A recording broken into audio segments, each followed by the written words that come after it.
Hey, how you guys doing? Welcome to my kitchen today. This is my cooking show. We're gonna cook automotive thermostats. I'm gonna show you how to test a thermostat from a car if they work. I'm in my kitchen. Where else would you test it? Of course, in your kitchen. Okay, the first thing you gotta do is you gotta heat up some water. Get it boiling about 220 degrees, depending on your altitude. And thermostats are rated for a temperature. This is actually a 195 degree thermostat. This came out of a 1996 Jeep. This came out of a 2008 Lexus. I just did a thermostat on a 2008 Lexus. This is the old one. I suspect that this one did not open and it blew out the radiator. So I ended up replacing the radiator also. So the vehicle owner asked me, hey, can you test them? Well, normally once you take them out, you're putting a new one in anyways. It's $15, $20. This little one might even be $10. So you're going through all that work, you're going to replace it anyways. But it is nice to know if it was the failure point, or they can get stuck and then open up after. But a lot of times they get stuck and they stay shut, or they just don't open at the proper temperature. I do believe the Lexus is 180 degrees. Like I said, this one here is rated at 195 degrees. It's stamped on there. I have a string in there so I can lower it into boiling water and not get burnt. I know this one works. I know this one opens up when you put it in boiling water. I have not tested this one yet. So I got a pot of boiling water here, and of course an old cooking pan. So what I'm going to do is I'm going to run a piece of string through here like this, and I will drop them in, and I will see if they open. I'm going to do this one first, since I already have it strung up. I'm going to have a glove on so I can show you how it works, how it opens. But first, you can see in there that it's closed. This is in a pipe like this. The coolant goes through the pointy side and through the engine this way. It does a big circle. The water pump pushes it through the engine, goes through the engine, takes the heat from the engine, comes out of the engine, goes through the radiator, gets cooled off through the radiator with your fan and the air blown through the radiator from when you're driving. And now it's cool, so it goes back through here, and then there's a continuous cycle. Well, what happens is this spring is temperature controlled. That spring will shrink when it gets hot. When that spring shrinks, it opens up that center circle. That center circle basically is now a tube, and your coolant can go through it. So this is completely encased in a tube, in a pipe in your car. Okay, it's underneath the thermostat housing. Normally and this part here is in a block of the engine like that. And your big radiator hose will go to it right like that, okay? So we're gonna sink this into the boiling water, and I'm gonna show you that will then open up, okay? Let's see if you could definitely see that is closed. You cannot see through it at all, and that spring is all the way up to the top. So let's drop this in boiling water. It may take a few minutes because it has to heat up all that metal in that spring, but I'm just soaking it in like this. Trying not to get burnt. And I'm watching it. Give it a little bit of time. And it is just starting to open. So this spring, this will automatically adjust in your car continuously. It'll open and close as needed. It's basically a mechanical temperature sensor. Is basically what it does. It just opens and closes all by itself according to the temperature of the water or the coolant in your engine. So this one's just starting to open. I'm going to let it open up quite a bit before I pull my hand out of here, pull it out, so that way we can see it. Otherwise you won't be able to see it because right now it's only open a little bit. So we're going to get that thing to open up a lot more so you can see how it opens up. And it's just sitting in there in the bottom. I'm trying not to drop the string, but it is hot. So these are my wood stove gloves for when I load my wood stove. I use these gloves. Don't forget you're heating metal, so it does take a little bit of time.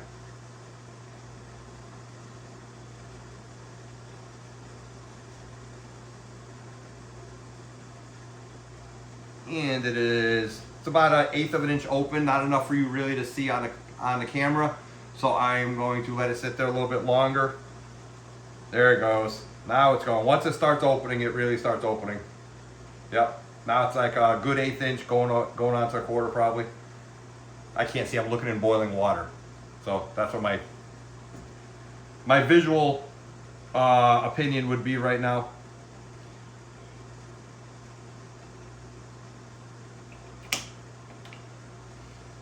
I was gonna do this on the wood stove, but then I got to use my wood stove kettle, and I really can't see in it, and I don't want to spill water all over my wood stove. All right, so I'm gonna pull this out, and I'm gonna hold the switch hands with it. I'm gonna hold the metal with my glove, and we're gonna see what it looks like. And as you can see through it. I hope you can see through it because it's really, really hot. You can see that little gap that's in there. That little, right through there. See, it's already starting to close. It's like a clam, it's already closing. It's right inside there. So now it's cooling off that quick. So now it's actually adjusting to be cold. So that's gonna allow the engine to heat back up, build up that heat. So a reason an engine needs heat is it keeps that oil liquidy basically, and it allows it to circulate properly, and it allows all the rings to swell up to the right size, because everything swells when it gets hot. So we're going to put it back in, and I'm going to try to get it to go even farther. It just is getting hot. I'm going to try to do it one more time to show you how they open. I don't know if you were able to see it.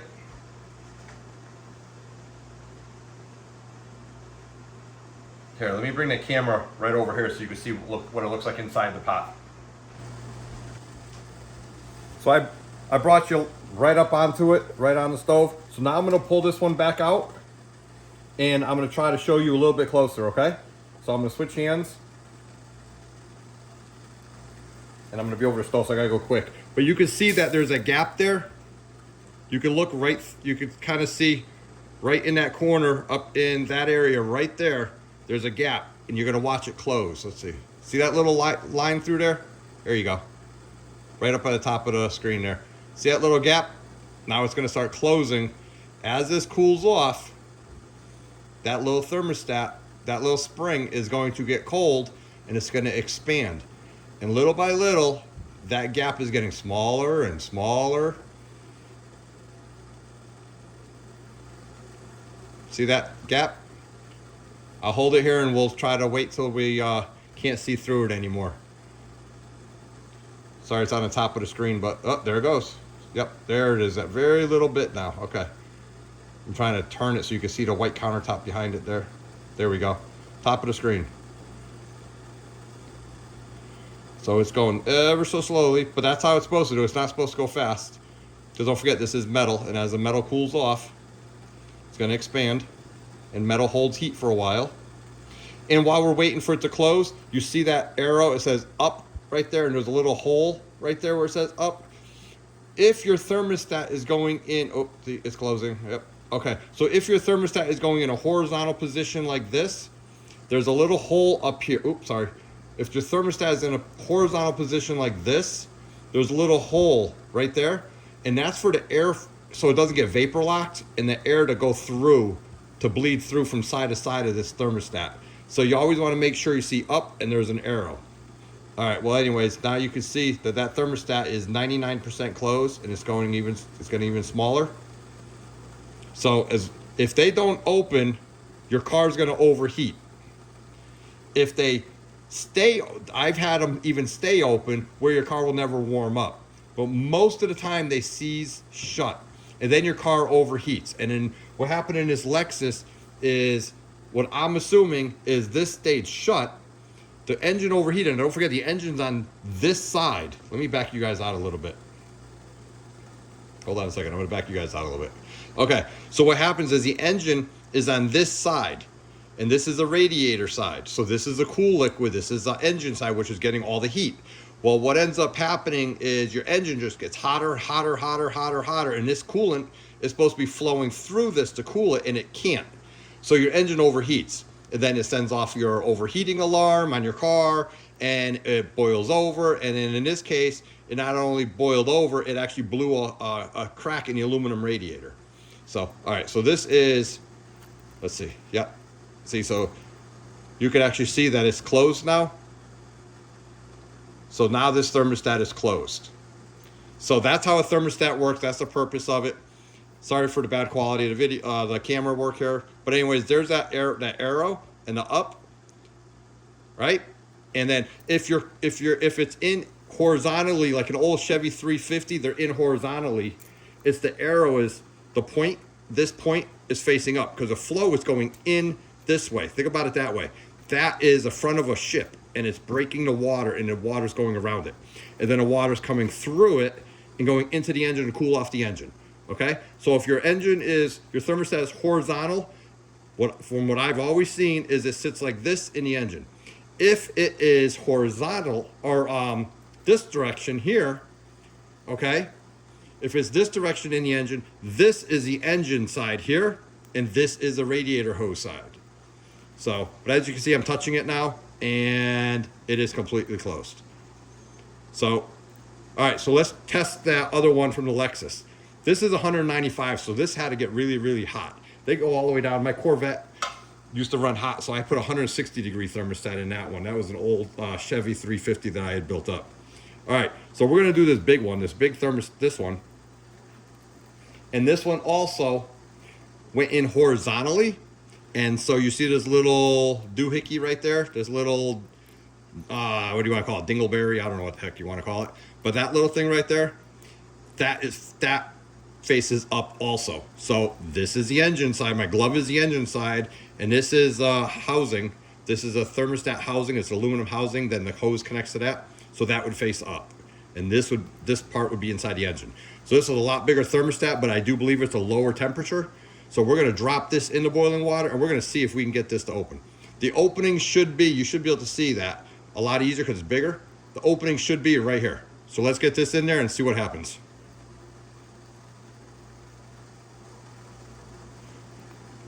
This is my cooking channel. All right, so let's get this in there. I think, like I said, I think this one's supposed to be at 180 degrees. Gonna keep that in there. And while that's cooking, and it's cooking in my hand, ooh, it's getting hot. Even right through the glove. Don't forget, like this one here, it closed. This is just a little bit smaller. This is a 1996. And this one here is a 2008. So the science behind it has not changed at all. My Corvette was a 74, had an exact same style thermostat in it.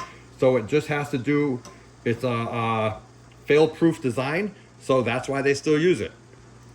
So you would think technology would have improved it over the years, but nope, it's the same. Oh yeah, this one's already opening, so we're gonna open this one up. This is a big one, so we're gonna open it up nice so you can see it. Like I said, this one's already closed. So, and this is all done, and I'm not shutting the camera off. So, to show you how long it takes to heat up. I know I'm already heated up, this is hot. But, so, once again, this is the engine side, this is what goes in the engine, and you gotta heat this big core up. This core and this spring right here, all that is heat controlled. So, see that spring? That spring is holding it shut, and then basically what happens as it heats up, it gets smaller, and it allows that opening right there up. You're definitely gonna be able to see this on the Lexus a lot better. This Lexus one did open, but don't forget, I got this boiling at 220 degrees, roughly, depending on where you are in your elevation. But they do stick, and what happened with this Lexus was it overheated, and it overheated, and it had a burst, and then it went right back down. So what I think happened was the engine got so hot. Now I know this thermostat is opening. It probably popped open. It probably got sealed shut, and then it burst, and that jar of the high pressure in the radiator system, the coolant system, probably popped this open, is what I'm thinking. Because when it pops, it's blowing. Let me show you on this one real quick before I get it. The pressure is building up on this side, but it's coming this way. It's a big loop, okay? So it probably popped it open because there's just a rubber gasket right in there, and that gasket sticks sometimes. So, but this thermostat is opening, and I'm going to show you. let's see. There you go. Look at that. Now you can definitely see on this one. Woo, that's hot. Water goes through the gloves. All right. So now you could definitely see right through that one. See that big gap right there? Okay. See that big gap? And that's because that's 190 degrees, 200, well, it's over 200 now because it's in boiling water. Wow, that's hot. And don't use anything you're going to cook with when you're testing your thermostats or you're checking them out or you're playing with them, because it still has some residual antifreeze in there, and you know you're not supposed to eat antifreeze. I do believe it's a known chemical that causes cancer. So this is not a cooking one, just so you know. All right, so there you go. Gotta get the water off before it goes through. See that big gap right there? So this thermostat is now working properly, but it doesn't mean it didn't stick. So you can see there. Now you can see right from the engine side, you can see right through. Okay? There on the white floor. So that's how you tell if a thermostat is working. The proper way to do it is you're supposed to, see, and they're made out of aluminum, so it's already cooled off. The proper way to do it is you're supposed to have a thermometer in the water, because this one is 82 degrees Celsius. You do the math.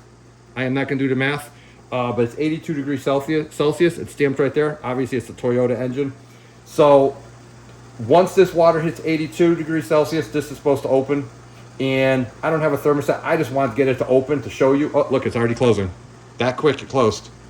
I don't even think it ever came out of a camera shot, but it's already closed. Okay, so now this thermostat is free. It's opening.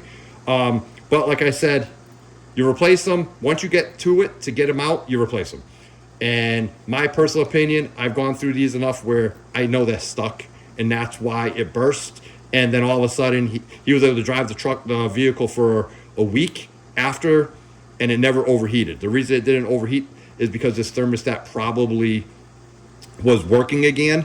But the next problem is it was vapor locked. The coolant blew a big air pocket into the heater core, so it was not getting any heat. And so we replaced the thermostat, purged that heating. I'm gonna shut this off. Purged the heater core in the firewall, and then his heat started working. And then he still had a leak, and come to find out the leak was due to a split in the radiator. So here's that radiator out of the Lexus that I took out, and you can see this crack right here. Actually, it's plastic, it's not even aluminum. So that's the crack in the radiator that caused it to leak right there. So it's all fixed now. Good to go. Add that to the scrap metal pile. So the aluminum radiator, I did not video anything to do with the radiator. It was too big of a job, too fast. I just wanted to get the job done, but it had a big 5-inch split down the cast aluminum radiator. Anyways, so this is the Lexus one. Okay, now it's nice and cool. So you can see it already closed up again, and the little Jeep one is all closed up, and they're made out of aluminum, so I can hold them. It's still hot. The spring is steel, but the frame up here is aluminum, so it's a little bit cooler for me to handle. So, all right, so that's how you test the thermostat, if they open and if they don't open. But don't forget, just because they open when you put it in 220 degree boiling water does not mean the thermostat was working properly. They're supposed to open up at that set temperature. So this one right here is 195. This is 195 degrees Fahrenheit. This one here is 82 degrees Celsius. You do the math. So anyways, that's how you test the thermostat. Hope you enjoyed it. Hope it was at least informational. And then we'll go from there. See you in the next video.